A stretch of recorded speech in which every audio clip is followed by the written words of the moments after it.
Welcome to our channel. నేను Yagnamurthy. Akkineni Nageswararao national award అంటే ANR award అని సింపుల్గా పిలుస్తారు. అది తను జీవించి ఉన్న కాలంలోనే 2006 జనవరిలో ఆ అవార్డుని స్వయంగా అక్కినేని నాగేశ్వరరావు గారే ప్రారంభించారు. సో ప్రభుత్వాలు అప్పటికే ఎన్టీఆర్ అవార్డుని ఇస్తూ వస్తున్నాయి. అంటే మన ఆంధ్రప్రదేశ్ ప్రభుత్వం ఉమ్మడి ఆంధ్రప్రదేశ్గా ఉన్నప్పుడు అప్పుడు ప్రభుత్వం ఎన్టీఆర్ అవార్డును కూడా నంది అవార్డుతో పాటు ఇస్తూ వచ్చింది, దాని ఒక జాతీయ అవార్డుగా. సో అలాంటిదే అంటే ప్రభుత్వాలు తన పేరిట ఇస్తాయో లేదో తనకు తెలియదు, కానీ నా పేరిట అంటే నేను ఉన్నంతకాలం ఆ అవార్డు అనేది ఉండాలి, నా తర్వాత కూడా నేను జీవించి ఉండాలంటే ఈ అవార్డు నన్ను చిరంజీవిగా ఉండేటట్టు చేస్తుంది అందరిలో కూడా అనే ఉద్దేశంతో ఇవే ఆయన స్వయంగా అప్పుడు ఆ రోజు చెప్పిన మాటలు కూడా ఇనాగ్రేట్ చేసేటప్పుడు అవార్డుని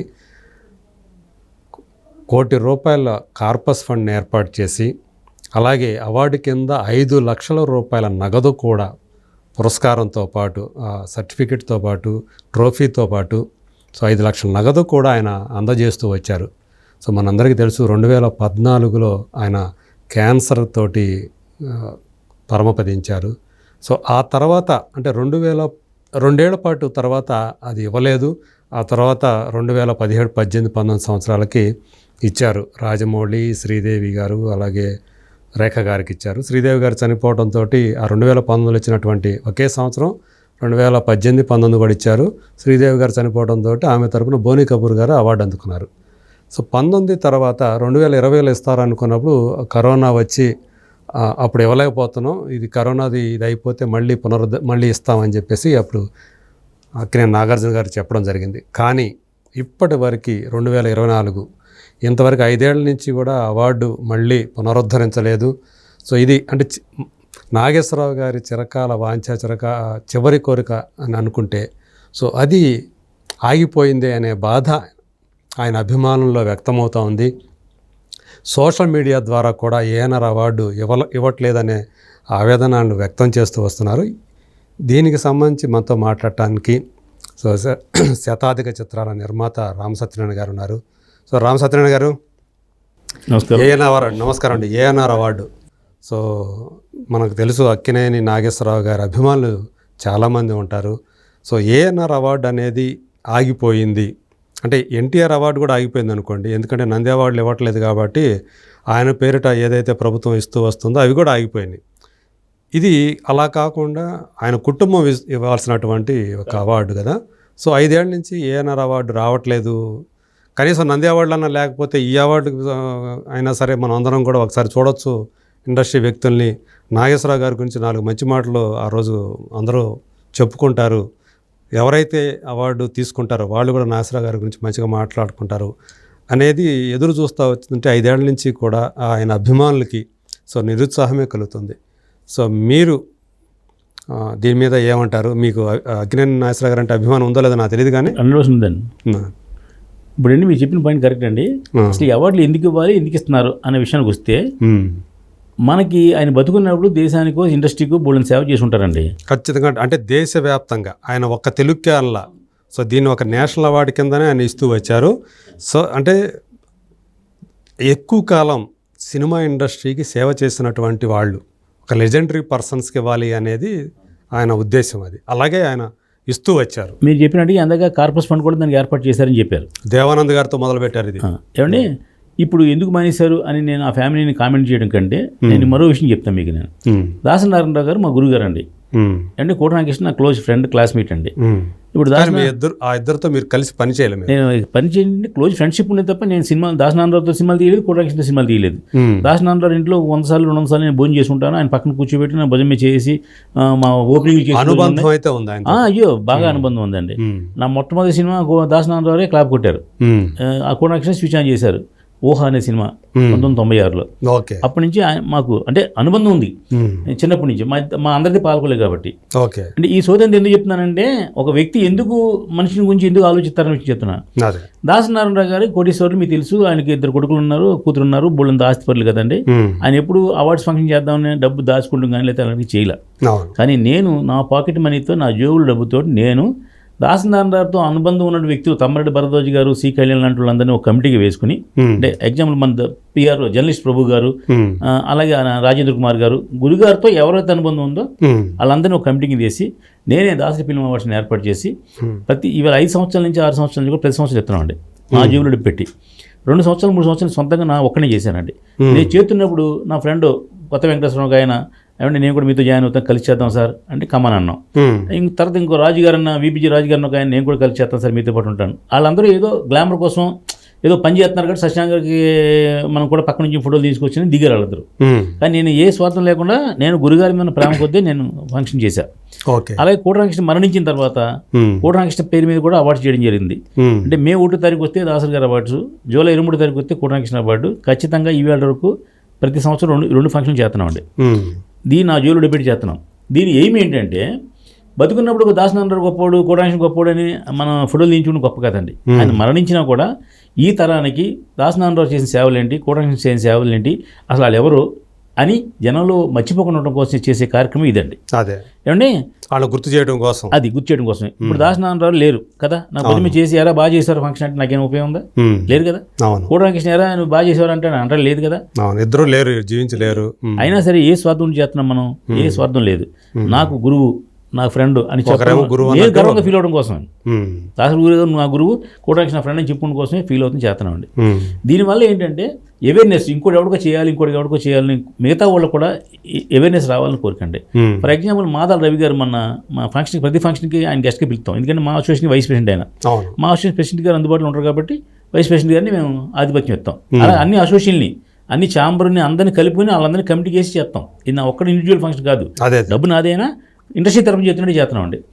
చేస్తున్నప్పుడు మాదాల రవి గారు అన్నారు, సార్ సత్యనారాయణ గారు కోటరామకృష్ణ గారు పోయే చాలా కాలం అయింది, అయినా మీకు ఆయన మీ స్వార్థం లేదు, ఏం పని లేదు, ఎందుకు చేస్తున్నారు అంటే కేవలం ఫ్రెండ్షిప్ కోసం చేస్తున్నారు కదా. చాలా మంచి ఇన్స్పిరేషన్ అండి ఈ విషయం.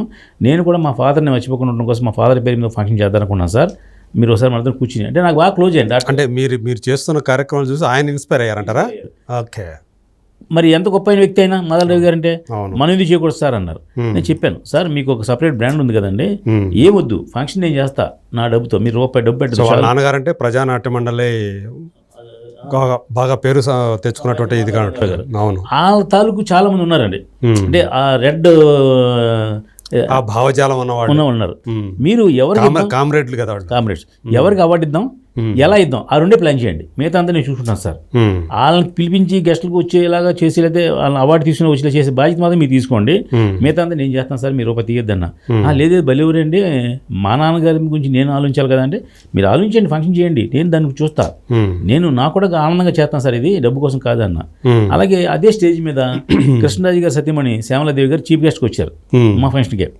వచ్చి రామకృష్ణ గారు చాలా ఆనందం కలిగిందండి, ఇప్పుడు కోటరామకృష్ణ గారు నాకు కూడా బాగా క్లోజే, మా ఇండస్ట్రీ కూడా మా కృష్ణరాజు గారు కూడా క్లోజే, కానీ మీకు ఈ థాట్ వచ్చి వాళ్ళ ఫ్యామిలీని తీసుకొచ్చి వాళ్ళ ఫ్యామిలీకి వచ్చారు, పద్మ గారు ఆ పిల్లలందరూ వచ్చారండి, వాళ్ళు కూర్చోబెట్టి మీరు ఫంక్షన్ చేయడం అనేది నిజంగా ఏ స్వార్థం లేకుండా చేస్తున్నారు, చాలా సంతోషం అండి. మనం కృష్ణరాజు గారి ఫంక్షన్ కూడా చేద్దాం, మీరు మనం కలిసి చేద్దాం అన్నారు. అమ్మ మాకు పర్మిషన్ ఇవ్వండి, మేము చేస్తాం, మీరు వచ్చే కూర్చొని చాలు, మిగతా మాకేం అవరవట్లేదు. అంటే ప్రభాస్ రావాలి, కష్టమంతా మేమే పెట్టుకుంటాం, ప్రభాస్ రావాలి, ఇంకోటి మా కోరికలు ఏం లేవు. కృష్ణరాజు గారు లెజెండరీ యాక్టర్ కదండి, ఆయన పైగా మా భీమవరం అండి, మా భీమవరం ఎంపీ చేశారు, మాకు నర్సాపురం ఎంపీ చేశారు, మాకు ఫీలింగ్ ఉంటుందిగా మా వాళ్ళని, కాబట్టి చేద్దాం అమ్మా అని చెప్పాము. అంటే ఎందుకు ఇన్స్పిరేషన్ వచ్చింది వీళ్ళ తిరిగి, అదే వాళ్ళ కోర్టులో మీరు చెప్పినట్టు అదే మీరు కలిసి పని చేయకపోయినా, మీరు వాళ్ళ కుటుంబ సభ్యులు కాకపోయినా, సో మీరు ఒక అభిమానంతో ఆయన గురువుగా భావించుకొని అటు దాసరి ఫిల్మ్ అవార్డ్స్ ఇస్తున్నారు, మీ స్నేహితుడు క్లోజ్ ఫ్రెండ్ కాబట్టి కోటరామకృష్ణ గారి కూడా చేస్తూ వస్తున్నారు ఆయన అవార్డ్స్ కూడా. సో ఇది మిగతా వాళ్ళకు కూడా ఇది ఒక ఇన్స్పిరేషన్ లాగా అయింది. కాబట్టి నేను బతుకున్నంతకాలం, ఇండస్ట్రీలో ఉన్నంతకాలం ఖచ్చితంగా 2 ఫంక్షన్ చేస్తానండి. ఓకే. ఇప్పుడు మీరు అడిగిన పాయింట్లోకి వస్తా, అక్కినే నాగేశ్వరరావు ఫంక్షన్ చెప్పారు కదా మీరు. అక్కినే నాగేశ్వరరావు గారు ₹1 కార్పస్ ఫండ్ పెట్టారని మీరే చెప్పారు, ఆయన ఏర్పాటు చేశారు. టి సుబ్బరామరెడ్డి గారిని దానికి ఒక కన్వీనర్గా కూడా పెట్టారు. మనకు సంబంధించిన నేను పట్టించుకోలేదు. ఇప్పుడు ఇదే నాగార్జున గారు కోట్లాది రూపాయలు డబ్బు సంపాదించారు, ఆయన సుబ్బరామరెడ్డి గారు కన్వీనర్ ఉన్నారు. ఎవరో ఒకళ్ళు ఇండస్ట్రీలో ఆయన మన నాగార్జున గారితో రెగ్యులర్గా సినిమాలు తీసే ప్రొడ్యూసర్లు ఉన్నారు కదా, అలాంటి వాళ్ళు ఎవరికైనా ఒక పని అప్ చెప్తే వాళ్ళు చేయడం 3 మంది ఉన్నారు.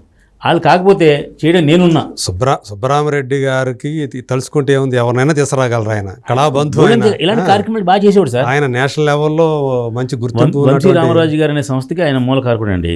వంశీ రామరాజు గారు సపోర్ట్ అండి. ఒక వంశీ రామరాజు గారు లాంటి వాళ్ళు చెప్పినా కూడా ఆయన భుజం వేసి పనులు చేస్తారు, డబ్బులు కూడా ఖర్చు పెడతారు. డబ్బులు దీంట్లో ఏమి లక్షల కోట్లు అవ్వవు సార్. ఆల్రెడీ ఉంది అది ఉంది. మీరు ఆర్గనైజ్ అసలు ఆ డబ్బు ముట్టుకోకలేదండి, మాకు అక్కలే డబ్బు. మీరు పర్మిషన్ ఇప్పించండి, అఖిల నాగేశ్వర పేరు మీద ఆయన పుట్టినరోజు రోజు డెఫినెట్ గా ఫంక్షన్ గ్రాండ్ గా మనం చేద్దాం. అంటే 10 లక్షలు పెట్టి 50 లక్షలు ఖర్చు పెట్టి చేయక్కల్లా. 50 లక్షలు ఖర్చు పెట్టి ఎవరికి ఇస్తారు? దేశాన్ని పంచి పెడతారు ఏంటండి? మనం ఇచ్చే అవార్డుకి ఆ విలువ అది, అంతే. దానికి అవార్డుదే విలువ. నాగేశ్వర అవార్డుని అని చెప్పుకుని గర్వపడే వాళ్ళకి ఇవ్వాలి మనం అండి. అవును, అలాంటి వాళ్ళకి ఇద్దాం. దానికి ఒక కమిటీ చేద్దాం, చక్కగా పోల్ చేయొచ్చు. వాళ్ళు కోట్లాది రూపాయలు డబ్బు ఉంది. ఏమంటే వాళ్ళ ఫ్యామిలీలో బోల్డ్ మంది ఉన్నారు, ఆర్టిస్టులు ఉన్నారు, ఆర్గనైజర్స్ ఉన్నారు. అంటే సపోజ్ సుప్రియ గారు ఉన్నారు, మా ఛాంబర్లో ఉన్నారు. ఆవిడ కొడుకులు కోడళ్ళు అందరూ ఉన్నారుగా. వాళ్ళకి డబ్బు లేదు, డబ్బు లేకపోవడం లేదు, ఇబ్బంది లేదు, ఇంకోటి ఇబ్బంది లేదు అంటే వాళ్ళ నాన్నగారు మర్చిపోయారా? అదే ఇప్పుడు చాలా మంది మనసులో తొలుస్తున్నటువంటి ఒక పెద్ద ప్రశ్న అదే. ఎందుకని 5 ఏళ్ల నుంచి ఆపేశారు? సరే, కరోనా అంటే ఓకే, 2021 కరోనాతో వదిలేశారు. 2022 ఏమైంది, 2023 ఏమైంది, 2024 రేపు సెప్టెంబర్ 20న ఆయన ఇది వస్తుంది, జయంతి కూడా వస్తుంది. కాదు, మీరు నంది అవార్డు చేయట్లేదు, ఈయన అవార్డు చేయట్లేదని అడిగే ముందు అసలు మీ ఇంట్లో ఉన్న నాగేశ్వరరావు గారి పేరు మీద అవార్డు చేస్తే మీరు అన్నట్టుగా ఎంతో కొంత ఇన్స్పిరేషన్ కదా అది. వాళ్ళు అంటున్నారని కాదు సార్, అంటే రాష్ట్రాలు విడిపోయిన తర్వాత, 2గా విడిపోయిన తర్వాత ఈ నంది అవార్డుల విషయం అనేది పక్కకి వెళ్ళిపోయింది. ఎవరు చేయాలి ఏంటి అనేది తెలుసుకోలేక వేయిందో, లేకపోతే ఇంకేదైనా కారణాలు ఉన్నాయో మనకైనా తెలిసేది. ఎన్టీఆర్ అవార్డు కూడా అది రాష్ట్ర ప్రభుత్వం ఇవ్వాల్సింది కాబట్టి, నంది అవార్డుతో పాటు ఇచ్చే అవార్డు కాబట్టి అది ఆగింది. అది సో ఇది పర్సనల్ అవార్డు. ఇప్పుడు ఏమంటే చిరంజీవి గారి పుట్టినరోజు అయితే ఎన్నో సంస్థలు త్యాగరాయ గాన సభలోనూ రవీంద్ర భారతిలోనూ ఫంక్షన్ చేస్తున్నాయండి. వాళ్ళు చిరంజీవి గారు ఎవరో వీళ్ళు తెలియదు, ఈ చిరంజీవి గారికి వాళ్ళు తెలియదు, చిరంజీవి గారి పేరు నుంచి చేస్తున్నారు, అభిమానం కొద్ది. అలాగా మీరు నాగేశ్వర అభిమానులు బుల్ మంది ఉన్నారండి. పైగా ఆయన పర్టికులర్గా చెప్పారు, నేను లేకపోయినా ఈ అవార్డు నడవాలి, అందుకని ఇబ్బంది పడకూడదని నేను కార్పస్ ఫండ్ కూడా ఏర్పాటు చేస్తున్నాను. వీళ్ళు కేవలం అది చిన్నగా, నాకేం ఘనంగా అవసరం లేదు, ఈ అవార్డు విలువ అవార్డుదే, సో చిన్నగా చేసినా చాలు. వంశీ రామరాజు గారు అనే వ్యక్తి ఈ అవార్డ్స్కి వీటిలో నెంబర్ 1 అండి. చాలా బ్రహ్మాండమైన ఆర్గనైజర్ అండి ఆయన. ఒక ఫంక్షన్ చేస్తే చాలా సిస్టమేటిక్గా చేస్తారండి ఆయన. సుబ్బరామరెడ్డి గారు అందరూ కొలీగ్స్ అండి. అదే సుబ్బరామరెడ్డి గారికి ఒక మాట చెప్తే, ఎందుకంటే ఎవరిని ఎంపిక చేయాలి ఈ సంవత్సరానికి అవార్డు అంటే ఒక్కరికి ఇవ్వాలి కదా, అంటే అది ఒక కమిటీని ఏర్పాటు చేస్తారు. ఆల్రెడీ ఉంది ఒక కమిటీ, ఆ కమిటీ ఎవరు నిర్ణయిస్తుందో వాళ్ళకి ఇస్తారు. సో సుబ్బరామరెడ్డి గారికి ఎంతసేపు పని అది నిర్వహించడం అనేది. ఇప్పుడు మాకు కూడా కమిటీ ఉందండి, మీ కమిటీ అందరూ కూర్చుని మీటింగ్ డిస్కషన్ అక్కర్లేదండి. ప్రభు ఉన్నాడు, జర్నలిస్ట్ ప్రభు, అందరిలోకి తెలిసిన విషయం కదా. నేను ప్రభు నిర్ణయించుకుంటాం, ఏమంటే ఈ సంవత్సరం ఉత్తమ జర్నలిస్ట్గా యజ్ఞమూర్తికి ఇద్దాం, లేదా ఉత్తమ ఇదిగా ఎవరికి ఇద్దాం అంటే ఈ విషయాన్ని వాళ్ళు కన్వే చేస్తాం. దయానందేశ్వర గారికి, తమ్మరెడ్డి భరద్వాజ్ గారికి, వాళ్ళకైనా బాగుంది, మంచి సెలక్షన్ అంటారు, అంతే. ఇప్పుడు చెడ్డ సెలక్షన్ ఉండదు కదా, మంచి సెలక్షన్ కాదు సెలక్షన్ ఇలా చేద్దాం అలా చేద్దాం సలహా ఇస్తే అప్పుడు తీసుకుందాం. దాని గురించి పెద్ద 100 మీటింగ్లు అక్కర్లేదండి. జనరల్గా చేసే పని స్వార్థం లేకుండా చేస్తున్నారు, వాళ్ళ మనిషికి ఎవరికి అవార్డులు ఇవ్వట్లేదు. కాబట్టి ఓ ప్రభు లాంటోడు నాలాంటోడు బోల్డ్ మంది ఉన్నాడు పనిచేసేవాళ్ళు, కార్యకర్తలు అండి, పని చేసుకోవచ్చు. మీరు అఖిల నాగేశ్వర గారు అంటే మహానుభావుడు కదండి, ఆయన మర్చిపోకూడదనే విషయం ఆ ఫ్యామిలీ తెలుస్తుంటే ఈ అవార్డు ఫంక్షన్ని ఒక వంశీ రామారావు గారితో చేయించండి, మాతో వద్దు. లేదా ఒక మీరు చెప్పిన సుబ్బరామరెడ్డి గారు కన్వీనర్గా ఉన్నారు కదా, అందుకు చేయించండి. దానికి లక్షల కోట్లు అవ్వవు సార్ ఖర్చులు అసలు. ఇప్పుడు మీరు శ్రేయస్ మీడియా ఇప్పుడు చేస్తున్నారు ఫంక్షన్ అండి, ఎక్కడ బాలకృష్ణ అండి, దానికి 2 కోట్లు బడ్జెట్ అవుతుంది. ఎందుకు అవుతుందంటే అన్ని చోట్ల నుంచి ఆర్టిస్టులు తేవాలి, అన్ని చోట్ల నుంచి తేవాలి, ఒక 10,000 మంది గ్యాదరింగ్ కావాలి కాబట్టి వాళ్ళకి అరేంజ్మెంట్స్, వాళ్ళకంతా అరేంజ్మెంట్స్ ఉంటుంది. దీనికి మన ఈ ఫంక్షన్కి ఒక రవీంద్ర భారతిలో చేయొచ్చు. అవును, 2 లక్షలు ఖర్చు అవుతుంది. ఎందుకు అది కూడా అవసరం లేదు, స్టూడియో ఉంది కదా, స్టూడియోలోనే చేయొచ్చు. 2 లక్షలు ఖర్చు అవుతుంది. ప్రసాద్ ల్యాబ్లో చేయొచ్చు, 2 లక్షల ఖర్చు అవుతుంది. ఇదేం పెద్ద విషయం కాదండి. ఇప్పుడు నా స్టేటస్కి సంవత్సరానికి 2 లక్షలు ఖర్చు పెట్టలేని పరిస్థితులు నేను లేను. ఏమంటే వాళ్ళ స్టేటస్కి సంవత్సరం 2 లక్షలు ఖర్చు పెడితే ఏమవుతుందండి? 2 లక్షలు చాలండి బడ్జెట్. అవార్డులు ఏమేమి కోట్లు పెట్టి అంటే 5 లక్షల రూపాయలు గిఫ్ట్ పేరు మీద ఇస్తా ఉన్నారు చూడండి, అది మినహా క్యాష్ ప్రైజ్ మినహా అయితే ఏమీ ఖర్చు లేదండి. 2-3 లక్షల నుంచి ఖర్చు అవుతుందండి. మీరు అది 5 లక్షలు కూడా దాని మీద ఫండ్ మీద వచ్చే వడ్డీనే. అసలు వడ్డీ మేము ఎవరు అడిగారు 5 లక్షలు మనీ, ఆయన ఇద్దామని పెద్ద అనుకున్నారు, అది ఇవ్వద్దు, తీసేయండి. అసలు క్యాష్ ప్రైజ్ తీసేయండి, పెద్ద విషయం కాదండి. ఒక అవార్డు, పద్మభూషణ్, పద్మశ్రీ ఎన్ని అవార్డులకి డబ్బులు గురించి కాదు కదా, ఒక స్టేటస్ కదండి. లేదా అక్కినేని అవార్డు విజేత అని అనిపించుకుంటే మనకి గౌరవం ఉంటుందండి. పుచ్చిన వ్యక్తికి ఆ స్టేటస్ ఉన్న వ్యక్తికి ఇస్తారు. అవును, దాంట్లో నిష్ఠాతులైన వాళ్ళకి ఆయన అలా ఇవ్వాలి. అంటే దానికి అవార్డు ఇస్తున్నారంటే అవార్డుకి కూడా విలువ పెరగాలి, అలాంటి వ్యక్తులకు ఇవ్వాలి. అలాంటి నిర్ణయం మీ ద్వారా నాగార్జున గారి ఫ్యామిలీకి చెప్పి అక్కినేని నాగేశ్వరరావు గారిని ప్రజల్లో ఉండేలాగా, ఆయన ఎవరు మర్చిపోయకుండా ఉండేలాగా చేయమని మీ ద్వారా మేము కోరుతున్నామండి. రైట్ అండి, రైట్, థ్యాంక్ యూ.